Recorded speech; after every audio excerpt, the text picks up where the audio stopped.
Well, yeah, and I also need like, You need like one of those GoPro chest harness things. well, I need a way to stabilize the camera too, because my dad was like, it comes across really choppy or like motion sickness. But that's kind of my aim with this, is just go for it and just Yeah, we get. just need to get you like one get- of those like GoPro things. Yeah, Like a GoPros. chest piece. Because they probably have like a GoPro chest. Like something like a GoPro chest piece. Yeah. Well, for the other phone. thing is I have to keep it simple, otherwise I won't do it. Like, Why do you have to- because I have to have the chip and then download the GoPro chip into my But computer. you can probably find the heart. Like there's probably a chest piece for a phone. Like Yeah. Well, really, I got to figure out. I'm sure there's an app or something that stabilizes the motion. no, how to do. That's what I got to figure out. I mean, I've thought about doing like a podcast, but just me personally, I like searching things on YouTube, because you can just play YouTube and just listen to it, or you can watch the video too. So I figure it's a win-win. So It is a win-win. that's the way I look at it. But then people are like, well, I don't have unlimited data on my phone. I'm like, I don't know. I do. See, I don't, but I freak out. Like, can't you download the stuff from YouTube? Yeah, you can download it. And watch it later. I just like YouTube. It's fun to play around with. So, Don't do a lot on my phone. but anyway, have you noticed any creative outlets that have come your way during this stay at home? It's not called a quarantine. What's it actually called? It's like stay at home. Was it stay at home, save lives? Is that what it is? Like, well, that's Or what Kate shelter Brown at home? Well, Strongly suggested. It's strongly suggested. They didn't want to use the shelter in place because that sounded harsh. So it's stay home, save lives, or is it stay home, stay healthy? One of those. Stay home, stay healthy. I like that. I think that's what positive. They're trying to. I think that's how they're trying to spin this quality at home time as Yeah. stay home, stay healthy. Well, you got to like be very careful with verbiage, because if people go lockdown, it's like that's just a weird kind of way of looking at it. And then it's like, okay, well, what's next? Like people's, I don't know, the way they think about things can definitely affect their psyche. Yeah, and We're locked down. That's no. why Kate Brown didn't want to use the shelter. She didn't want to call the shelter in place order. I like stay home, stay healthy, because then it kind of promotes too, like doing healthy activities at home. Yeah. But yeah, have you? I've noticed like having a lot of time on my hands. It's like, yeah, it's like these creative outlets come my way, or things that I wanted to start that I haven't, like this podcast. No, like I haven't gotten creative. I've been walking a lot more. Yeah. Yeah. That's good. I mean, this is like the best place to be. Yeah, because this gal needs to walk. So. Best place to stay and be healthy, near a lake. Near a lake. Yeah. Yeah, it's been cool, all of us being roommates. That's the other thing. If you were like stuck there alone, if I was stuck there alone, that would be tough. I'd probably still be in bed. Yeah, that'd be hard. Not dressed. We're social creatures. Well, that's why I got that second pizza job, is because during the winter it's so quiet. Yeah, it's like The Shining. Have you seen that movie? It's like, it definitely gets to be like The Shining at tree to tree in the wintertime. It's like, It does, so that's why I took the pizza job. yeah, that's why I work on the mountain. Yeah. Like, so I could see people and interact. Yeah. It's so funny. So I got my final check from them. They didn't ask for their keys back or anything. They probably got bigger fish to fry right now. They do. Well, and they found out. I was like, hey, well, because I originally gave notice because I thought I was going to Idaho, and who knows what's happening anymore. With that whole thing. So I was like, hey, yeah, like April 15th is going to be my last day, because by middle of May, Idaho's supposed to open the end of May, and I want half of April and all of May to get stuff together in my life to move. And I was like, yeah, but I'll be back come this winter. And they're like, oh, we'll hire you back, just let us know. And then when I was talking to when I went to go pick up my final check, they were like, oh, they're like, oh, how's your other job? I was like, oh, I got laid off from that one too, so I'm filing for unemployment. And I don't know. They're like, oh, so you're still moving to Idaho? I was like, yeah, I don't know. And they're like, oh, if you don't, let us know. You can have your job back once this all blows over. Would you want it back? Probably not in the summer. Not in the summer. Yeah. I have enough to do during the summer. But you're liking this Tree to Tree gig, sounds like. What did you do before Tree to Tree? Right before Tree to Tree, I was working at a hotel. Oh, that's right, because you majored in I have a degree in sports entertainment and event management. sports. What? Hold on, sports entertainment. Sports entertainment and event management. What? With a minor in food and beverage. So I have 3 minors because I have no life. So I got leadership studies, food and beverage management, and sales and meeting planning minors. Oh, it's like the perfect degree for sports entertainment, especially. Like, interesting. What kind of classes are around sports entertainment? Oh, lots of different stuff. We took stuff in like venue management and team management and like a lot of event stuff.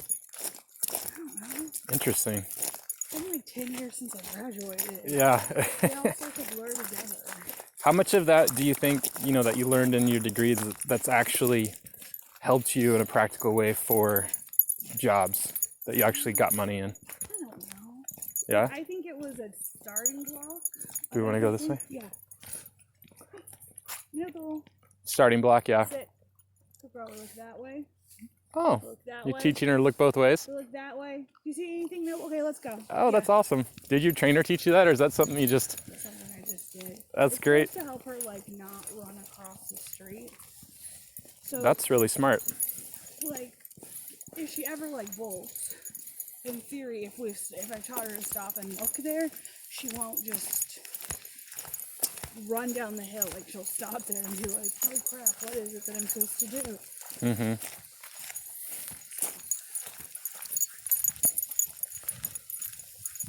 Also worked a bunch of crappy jobs when I was younger. That like bits and pieces that I helped have like helped get it to where Tree to Tree was a fit. But straight out of college, I don't think Tree to Tree would have been a good fit. Yeah, too much adult responsibilities. Well, I just wouldn't know what to do with the responsibilities because there weren't stuff that like I would have been doing or known to do. If that makes sense. Yeah, I can relate to that. Oh. I was overwhelmed in the first few of my jobs. They were kind of over my head, and I got definitely paralysis through analysis with it. Mm-hmm. But learned a lot. It's not easy, True. but being in the young 20s are hard. Like there's so much pressure you're supposed to know what you're going to do with your life and who you are and what job you want and what career, and it's like, man, I'm just trying to figure out the world. Like, and I also came into the world. I graduated in 08 at the height of the recession. oh yeah, oh that's right. Yeah. I was in Ecuador during that time. I didn't really feel it. It's weird. Ecuador's just poor. Yeah. Yeah. But yeah, no. So I worked for this catering company, and the owner was they made me hesitant to go back to work for a family-run business. Mm-hmm. Because if you can believe it, their screaming matches were more awkward than the Barris's. Screaming matches. Yeah. Yeah. So it was a family business? Mm-hmm. Yeah, that's fun. And there was a daughter there who, let me keep it simple. The dad didn't believe in her life choices. Mm-hmm. And would yell about it at work. Oh, that's awkward. In the middle of the workday, where theirs is just yell about work stuff and it's fine. But this is about things that had nothing to do with work, and then it was just eggshells the rest of the day. Ooh, awkward. Uh-huh. That was probably taxing for you. It was. But I learned a lot, and yeah. Yeah. I've learned to just keep going forward. mm-hmm. Don't dwell on things too much. Nope. Yeah. And like, especially in the business, because you can't take things too personally in any kind of business work. You just got to keep going. Like, and that's what I thought. Like, they brought like their personal life to work, and I'm like, this needs to This needs to end. Don't get us wrong, we all have those days. We've had a crappy day and we bring some, but Yeah. they brought more. So if you, let's say you had $1 million, what would you do? Well, I'd pay off both mine and my brother's school loans. Yeah, I think everybody can make that. I'd buy a house. You'd buy a house? Where would you buy it? I don't know. Someplace in the country with space. You like the country? I do. Okay. Well, I wouldn't go like, I wouldn't want to go in like middle of nowhere like Eastern Oregon where you're around nothing. Mm-hmm. But like edge of Washington, maybe nearing edge of Polk. I still want to be close, but like I don't need to be in the city. Yeah. And then I'd like to start a nonprofit. You want to start a nonprofit? I do, because I believe that we're creating generation upon generations who can't cook. Oh.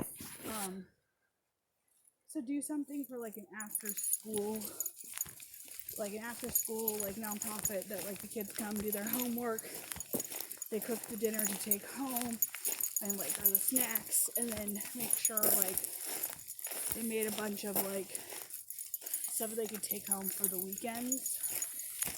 Jill, that sounds amazing. But that they know how to cook it themselves and not Stick it in the microwave. like Some kids don't even know how to do that. some kids don't even know how to do that. And some of the stuff might for like the weekend meals, like Well, here comes the car. Where's the fire, buddy? They're going fast. but like the weekend meals might be something that they could reheat at home in a microwave, but they would have made the casserole or whatever and then like portioned it out to take home. So they would know like what a correct portion size is and what should be in a meal. And Yeah. Would you have health tips in there too, or just straight cook whatever you want? no, there would be the health tips within it. Like there would be like That's just my personal agenda coming out. Sorry. yeah, and like there would be some, but like it's not going to be all good. Like you should know the basics of how to make some chocolate chip cookies once in a while. Yeah. That's fun too. Yeah. I love making chocolate chip cookies. But like those aren't healthy, and a piece of it would be, but like It's good for the psyche once in a while, so maybe it is healthy. it is healthy. And like work with the kids like how to make a casserole that has the veggies and the starch. Like we probably couldn't do the whole grain rice. It'd probably have to be cheap white rice, but Yeah. there'll be like broccoli and chicken in it because the broccoli will go a long ways and things like that. So Do you think like you could do both? Like what? I bet, I don't know, I have this idea like you could contact Forest Grove School or Hillsborough or Beaverton and be like, hey, is there a chance I could run an after school program, or do you guys have anything like that? Volunteer, and you could just use this classroom, and it could be a club. You know what I mean? Like, and then you could still work at tree to tree. Like sometimes I think we think it has to be one or the other, but I don't know. What do you think? Probably, most likely, maybe. It's just Because that sounds like it's something you're passionate about, and like, why not, right? Like, because it's right here. You just, on days you could say, you know, Tuesdays and Thursdays I have after school cooking club at the high school. yeah. What do you think? I mean, that would be That would be good, but I'm not at the point. I'm not comfortable financially being like, okay, let me put a bunch of money into that, and that could just be this current. well, yeah. Now, Situation. definitely not now, but like, yeah, come next school season or something. Next school season, like, it all depends where I am. Like, was I able to build back up? Because like, I basically cleared out a good chunk of my savings to buy my car. Yeah. Because that's what you do. You put a chunk of down payment. So I'm like financially right now, I'm not. If I had that $10,000 I could spend in are, I'd be very much okay with. Well, I know for sure I could, like. come on, Alice. Walking with the dog. I could very much ride out this time. Mm-hmm. But I don't have that 6 months worth of savings, so I don't. If this becomes crazy, I don't know if I can ride it out. Does that make sense? Yeah, we're talking an ideal situation. Yeah. And I think a lot of times unconsciously we make excuses. And I think it's important just to start, even if it's small. Yeah. Like, I'm noticing just doing these walks and talks, Mm-hmm. like, it's exciting. Like, I thoroughly enjoy this. And it's like, oh, then I could interview or talk with this person or that person and like set up times to do it. And it's just a fun side project, creative outlet. And then it makes, work that we have to do but isn't so much fun more worth it. Yeah. Like, it just kind of carries over the excitement. Treat a Treat isn't one of those jobs that I feel like sucks my. Oh yeah. Some No. days I'm like, I hate it, but Yeah, and that's not what I'm saying. I'm just saying life in general has tons of things yeah. that it's like, okay, I have to do this. Don't really want to, but I need to. Mm-hmm. And then if you have like a solid joy, it can carry over. Mm-hmm. The excitement can carry over. Yeah, I mean, I have that at Tree to Tree and just my jobs in general with facilitating. Like, I really enjoy a lot of aspects of it all. Mm-hmm. But I want more. I want more creative outlets. More creative outlets. Why not? Yeah, I was because I've been studying, with my job and everything. Mm-hmm. The psychological mental health is a big part of it. And what I've learned is that 90% or more of our thoughts every day, apparently, are like redundant waste of time thinking and or negative thinking, because it's kind of our way of our brain protecting ourselves. Like, it always is assessing what's bad, what's negative, so it can keep us from getting hurt. It's kind of like a biological system. Yeah. So you kind of have to recognize that and navigate it and try to fill it with intentional things that keep you creative and more, I guess, healthy, well-rounded. Because it's not bad to have negative thoughts or have your brain try to protect you, but just to see it that for what it is. A lot of times I think we are our thoughts, and then they can take us over. Hence. Here, I'm switching your sides. Oh, switching sides? Okay. She might be looking for trying to do her business in the first tall grass, and I don't think you want that on your video. We'll see if we can get Alice here a little bit. Alice, come here. What? Come here, Alice. Oh, now you don't want loves? Now you don't want loves? Yes. Hi. Got my love. Got. That's now back to exploring.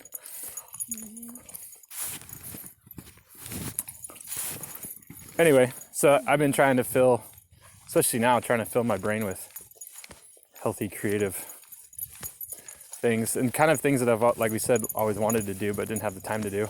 Yeah, and that's the one thing. When I've been unemployed in the past, I've made myself go and volunteer places so that I wouldn't get stagnant or super depressed. But now it's like... But now that is not an option. But I did... Because I don't know how long this is last, and I know I'll always go back to Tree to Tree. There's no questions about that. Mm-hmm. Yeah, Tree to Tree is great. Tree to Tree is great. I applied for a job just to pass the time to do one of the e-commerce shoppers was for Fred Meyer's. So you just go into Fred Meyer's, and all those people who are now ordering online because they don't want to come into the store. Oh, I see. Stay home, stay safe, or stay home, stay whatever. Stay home, stay healthy. So I'd walk around the store, put it into bags, take it out to their car. Oh, cool. Just for something to do. Yeah, that's smart. That's good thinking ahead. It's kind of like you have to cut depression off at the pass. Mm-hmm. Depression's a weird thing. Ugh. It's not fun. Yeah. So, but that's what I was. But I'm not like, that sounds cool. There was a Costco job where he worked in the bakery, like labeling and wrapping baked goods. I was thinking I need to apply, but I was like, do I wait the 4 weeks that I know we for sure have unemployment before I have to start job searching? Yeah. Like, I really don't. Like, the e-shopper, there's a high demand now, but as soon as the stay home, stay healthy order goes away, I don't think that job will be in as much as demand. Yeah. Where, like, wrapping things at Costco, I feel like would be more of a permanent job, and I don't need a permanent job. Yeah. You got one. I got one. It's just hibernating. It's just in hibernation. And That's what they should say instead of laid off. Well, everyone's in a different situation, but those that are of us who are hibernating, it's a little more positive instead of I got laid off. Well, I was talking to my godparents, and I was like, they're like, well, are you furloughed? Are you laid off? I was like, I'm laid off. They're like, are they not reopening? I'm like, no, they're reopening, but they had to call it laid off so that I would qualify for unemployment. And they're just like, that just seems so crazy that they have to use such a strong term purely when it comes to, like, you getting unemployment. Is her collar all messed up? No, she pulls on it. She's fine. I need to tighten. She's weird and it's gotten way loose on her. Do we need to adjust? Or are we good? She's okay. So, using the restroom. So you can say yes or no for this topic, but something we both relate to. I think you might know what I'm gonna say. Dyslexia. Do you want to go down that rabbit trail? No, You want to? No? yeah, I have no problem with that rabbit trail. Okay. I could start. Okay. Yeah, I was diagnosed dyslexic. What was it? 4th grade. Slow. What's that? So that's slow. I should have been diagnosed before. Well, it's because I was homeschooled, like in 3rd grade, because they noticed in 1st and 2nd grade, like I was in the different reading pods, and they're like, "Huh, what's going on here?"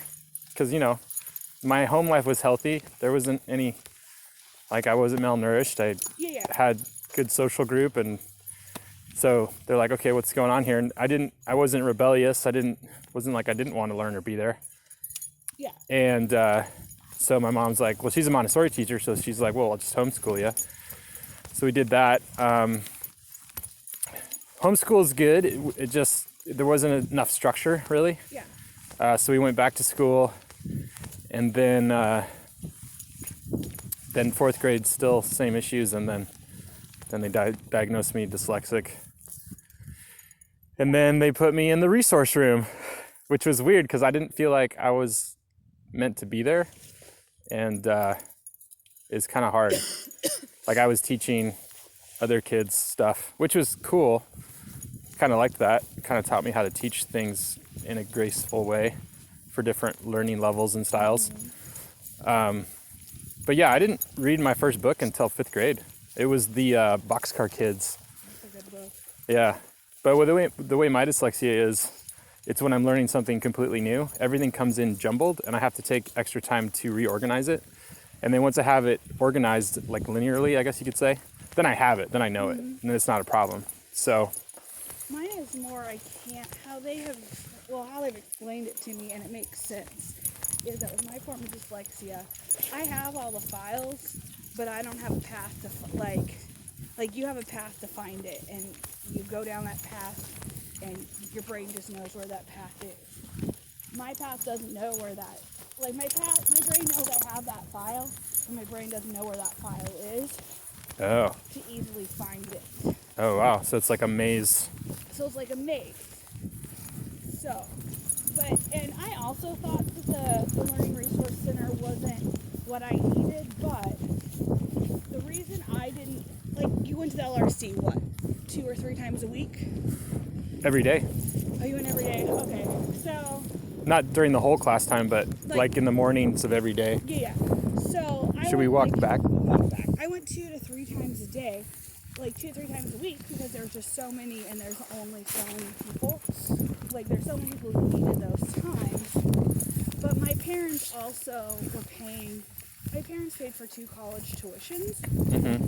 They paid for a private, a private tutor on the side. So every day I'd go to school for 8 hours, and then in the afternoon I'd go Dorothy's for another 45 minutes to an hour worth of like stuff. And she was able to break down like the basic, like the phonics and the reading and that on a level that made sense, where I wasn't getting that one-on-one in the LRC and I wasn't getting that one-on-one in a classroom. Yeah. So, and that lasted for years. And then Oh, we got blackberries. It got down to like 1 to 2 days a week. Mm-hmm. Then it got down to like 1 day a week. And that's just how it worked. And you seem super high functioning as an adult. I was always a high functioning dyslexic. What made that possible? How'd you make that work? That's what I'm asking. Because that's pretty impressive. I've always been high functioning, I think my parents get some props for it, but the dyslexia isn't anything to do with your IQ. Dyslexia is defined as a processing disorder. Processing disorder. Mm-hmm. Yeah. That you don't know, like you said, how it all comes in jumbled. Yeah. And you have to figure it out. Yeah. So it has nothing to do with IQ. So. Okay. Yeah, I think for me, like, it's almost like looking at the positive of it, because it's helped me be a really good problem solver, because I constantly have to solve the problem of something coming in jumbled and reorganize it. Mm-hmm. So already I got a puzzle brain. So then I have a gift kind of, or a natural ability to think first about how to solve the problem as opposed to dwell on the problem, because that doesn't work, right? Kind of comes in like a web too, like everything's all connected, but it's not linear. So I can get really creative too with ideas that way. So I try to do my best to spin it in a positive, healthy way, I suppose, as opposed to thinking of like I'm a victim of it. Yeah, and see, and I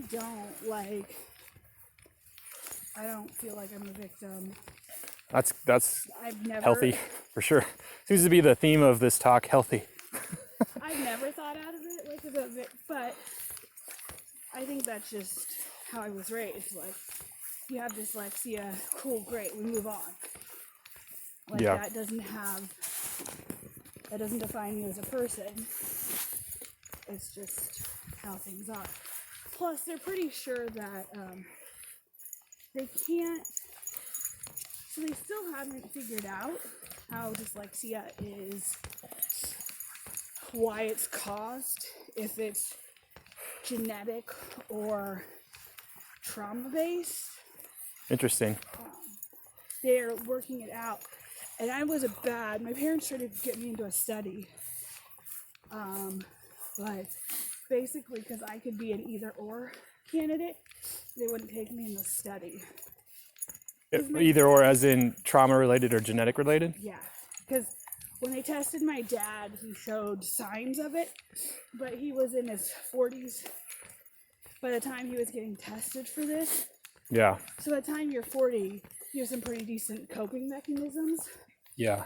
And like, my parents have always been like proficient readers and that, but like, they struggled at times. So I came back, and then when my mom was 6 months pregnant, she was in a horrific car accident. With you? She was pregnant. With you though? Yeah. Yeah, okay. Pregnant with me. Like, she had to get jaws of life out of the car, and basically her stomach got shoved up. Oh, wow. Into the steering wheel. Wow. So. Interesting. That's why I was not a good candidate to help them prove an either or situation. Yeah. Because for me, it could be both. Like, it could have been caused by either. Yeah. Or when I was tested, I was on the severe end of it. Maybe if I'd had just the accident, my dad didn't have it genetically, maybe I wouldn't have been so severe, but they can't tell. Yeah. Interesting. Yeah, because I was born super premature, spent months in an incubator. So I wonder if that is like my unconscious trauma with it. Makes sense. It could be. But do your parents show signs of dyslexia? My mom, maybe. My dad, no. Well, and that's the same. And it's hard to tell because, like, I don't know, how old are your parents? 50s and 60s, and Okay. my mom did have trauma growing up, though. Like, she doesn't even talk about it. I don't know what happened. She can't even go there. So It's more physical trauma and not like it's more like cracking your head open, like with the whole concussion thing. yeah, my mom's interesting. She moved out when she was 14 of her house, and I don't know why she won't really, like I say, talk about it. And she kind of fended for herself. Like, she went straight to a summer camp that had horses. It was all around teaching kids how to ride a horse. So she got the job, not truthfully. Again, she's 14, trying to survive. Yeah. She's like, I know how to ride horses. I know how to teach. So she gets there and finds the main wrangler guy the night before she had to teach. She's like, okay, real talk. I don't know how to ride a horse. You need to teach me real quick because I got to teach kids tomorrow. Yeah.